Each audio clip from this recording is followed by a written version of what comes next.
Kung si Kuya Lods ay hindi bagay sa'yo, ako magsasabi sa kanya, kayo bang dalawa bagay sa GMA dyan? Dalawa? Di ba masakit? Hindi nga bagay sa boxing analyst eh. Sa gym pa kaya? So muling naging sentro ng usapan si John Riel Casimero matapos ang kanyang matapang na pahayag laban kay Attorney Ed. Ayon kay Casimero, matagal nang nakamove on si Luis Neri mula sa kanilang naging bakbakan, ngunit may ilan pa rin umanong patuloy na bumabalik sa lumang issue. Ayon pa ni Quadro Alas na, goods na si Neri, naka-move on na, si Attorney Buligtik hindi pa. Dagdag pa ng dating 3-division world champion wala na siyang panahon para balikan ang mga nakaraan dahil nakatuon na siya sa mas malalaking laban. At sa kanyang layunin na makuha ang lahat ng sinturon sa Super Bantamweight Division. Sa kabila ng paglipas ng panahon, tila hindi pa rin natatapos ang bangayan sa pagitan ng kampo ni Casimero at ng kanyang mga kritiko, dahilan upang muling uminit ang diskusyon sa mundo ng boxing. Panuurin natin kung paano mag-rebut sina Kuyang Joseph at Casimero. Sino pangalan yung boxing analyst na yung matanda na yung bungal? Sige. Si Ed? Oh, yung si Tolentino. Oy, Ed Tolentino. Ang masasabi ko sa'yo, nakakabobo yung yung pagiging ingkit sa boxer. Kasi matagal na ganyan yung sinasabi mo. Dati pa nung kay Santos, no? Kay Sanchez? O kay Sanchez, ganun din sinasabi mo. Ngayon, ganun din. Sabi ko, puta na tanga talaga itong matanda na to. Ay, nagkaroon ka ng hydration clause? Oo. Sabi ko, kung di pa siya tanga, ikaw nga, kakain ka ng 5 kilo, kaya mo yun? Puta na. Bubo talaga, no? Hindi bubo. Anong tawag nun? So, ibig mo sabihin, kapag ikaw nagwe-weigh in, tapos kakain ka kinabukasan, hindi mo kayang kumain ng 5 pounds. Hindi. Puta na, sinong kaya nun? Kaya niya siya? Kaya ba niya? Bibigyan ko pa siya ng 100,000 kung kaya niya kumain ng Gano'n ba? 5 kilo. Gano'n ba karami 5 pounds? Malaki-laki yun ha? Puta na. Ikaw, Tino, kung mautak ka o ano, kaya mo ba kumain ng 5 kilong pagkain? Ha? Even 5 pounds. Naglolo ko dito ha. Hindi ka ba tanga? Huwag kang boxing analyst. Ano ka muna, doon ka magtrabaho sa parlor. Hindi ang masakit kasi doon, malakas daw yung suntok ni Neri. Para tutulog ah. Alam mo, nakakatanga yung kainggit sa tao. Huwag kang mainggit sa amin. Dahil mga lang kami, mga simpleng tao. Dati yung laban namin ni Sanchez, ganun din yung sinasabi niya. Ay, wala yan si Casimero, patay yan kasi pinag-aralan na siya. Hindi yan ibibigay sa kanila kung hindi nila pinag-aralan. Sabi ko, yeah. Tapos ngayon, ganun yung sinasabi niya sa amin. Na hindi namin kaya, hindi ko kalibel. Ano lang kasi ganito lang yung chop eh. Parang meron kang test. Di ba sa test, nag-aaral ka. Pag nag-aaral ka sa bahay, alam mo ba ang papasaka? Ed Talino. Talino. Tangina, talino mo eh. Huwag nyo kami ginagago dito, Ed Talino ha. Ikaw, bigyan kita ng 100,000. Kaya mo ba kumain? Ano? Sanchez man yan. Ha? Hindi ba yan? Bayan. Bigyan kita ng 100,000 kung kaya mo kumain ng 1 kilo. Okay. Sauris mo ni. Sorry, sorry. Bubo.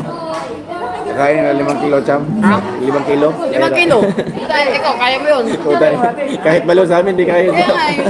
Kung hindi tanga tong tao na to eh. Kalahin mo. Binigyan lang siya na hindi siya mag-over ng 5 kilo. Pero kaya yun. Kasi Cham, ito. timbangan ngayon. Tapos pagka alas 8, ilang bisis ka ba kumakain sa di ba? Tapos timbangan namin 12.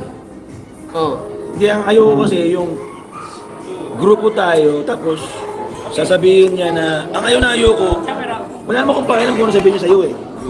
Ang pakialam ko, yung sinasabi niya na si Kuya Luz daw ay hindi bagay sa team na to at sa'yo para maging Cham, isang Cham. Yun ang ayoko eh. Nakakapangit yung mga pinagsasabi nila kasi walang nonsense natin. Hindi hindi mga totoong mga pinagsasabi. Hindi tugma. Ako sa kanya para may views siya. Kainin niya sinuka niya. Oo. Yung mga tao mga ganyan.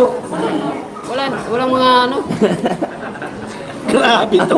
Oo, ikaw sat at saka Talino. Ed Talino. Ay, okay na. Okay na. Okay na. mo, suka mo. Ed Talino. Bunga ka pa nga naman. Ba't hindi tayo gumawa ng anong pangalan? Ed Talino. Wala yung respeto ko sa iyo. Ako, nakakano ako sa mga matatanda eh. Pero sa naririnig ko ng mga pinagsasabi mo, Di, tsaka isa pang inakayaayawan ko, yung grupo natin, hindi niya alam kung anong ginagawa natin. So, paano mo sabihin na may mali sa ginagawa natin? exactly. Exactly. Tarantado, minuto-minuto. Mapapamura tayo ditong matanda na to eh. Kumbaga, nag-aaral ka sa bahay, no? Nag-aaral ka. Nagpapasa ka ng test mo. Hindi ka pa nakakaroon ng test eh, ginadjudge ka na, hindi ka papasa. Di ba ganun yun eh? Ikaw, Tolentino ah. Ano ba? Ano ba kasi? Ako, hindi, kompleto kami. Yung wala lang sa amin yung litsi plant, yung litsi plant mo. Wala kami niyan. Sari-sari po tayo, meron kami. Pero yung litsi plant mo, wala kami niyan. Utang na mo. Kainin mo yung litsi plant mo. Foul talaga yun eh. Foul yung word na leche plan. Yung litsi plant mo, wala kami niyan. Sabihin natin Pero na, lahat ng putahe meron kami. Yung litsi plant mo lang, wala kami niyan. ang ibig sabihin siguro, Champe, as an attorney, tingin ko you are an educated person and you should use the right word. Exactly. Tama. Kung magsasalita ka para ng mga tao, Respetuhin ka. pakinggan ka, marespeto ka, yung mga totoong nakikita mo sa tao.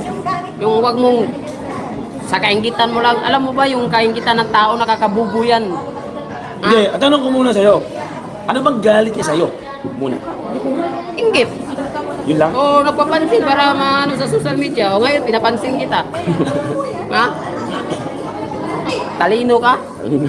Wala kang lahat ng mga sinasabi mo, wala. Ilang bisis ka na nagkakamali, pero kami isang bisis lang kami natalo. Ha? Tandaan mo yan. Pero na yung kaway niyo dyan. Ito, yung matanda. Ed Talino. Ed Yung Talino. matanda ba na bungal? Si Ed Talino nga. Yung attorney na manghula. Oo.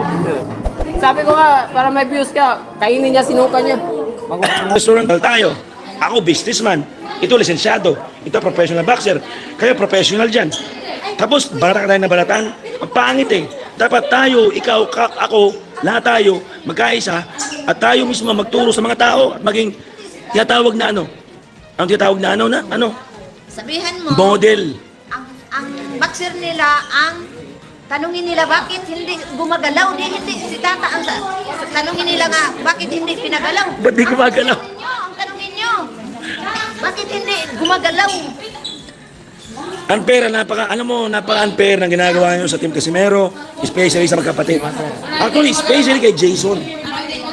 Si Jason eh. Ikaw daw, Ah, hindi gumagalaw si Juan, si Mary? Mary. Ah.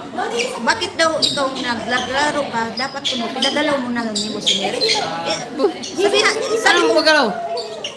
ikaw, magtanong ka sa boxer mo, bakit hindi gumagalaw? Ito lang attorney ha, at saka JM. Ang masabi ko sa inyong dalawa, we deserve an apology. And you should do that public apology sa amin.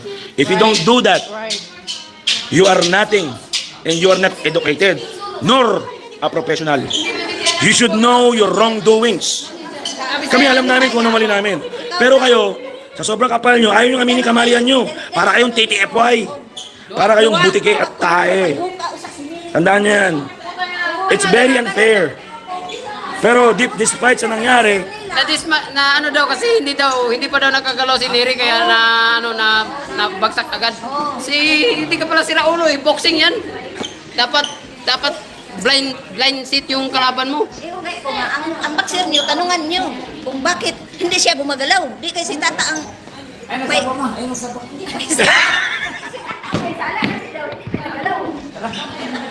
Tige or kay Pau, kayong dalawa dyan sa mataas na network, we deserve an apology. Ngayon, kung hindi nyo kayang gawin yan, ipita nyo sa mundo na hindi nyo kayang mag-sorry. Yun lang yun. That's just how life is. Ngayon, kung kayo'y tao o kayo marunong mahiya, then you will do a public apology. Period. Galing nga ni Kuya Joseph. Ako na nagkasabi, kailangan namin ng apology nyo. Dahil ako mismo nasaktan sa pinagsasabi nyo. Okay? And we are family. Wala kayo sa pamilya namin. Puro panira lang kayo. Promise.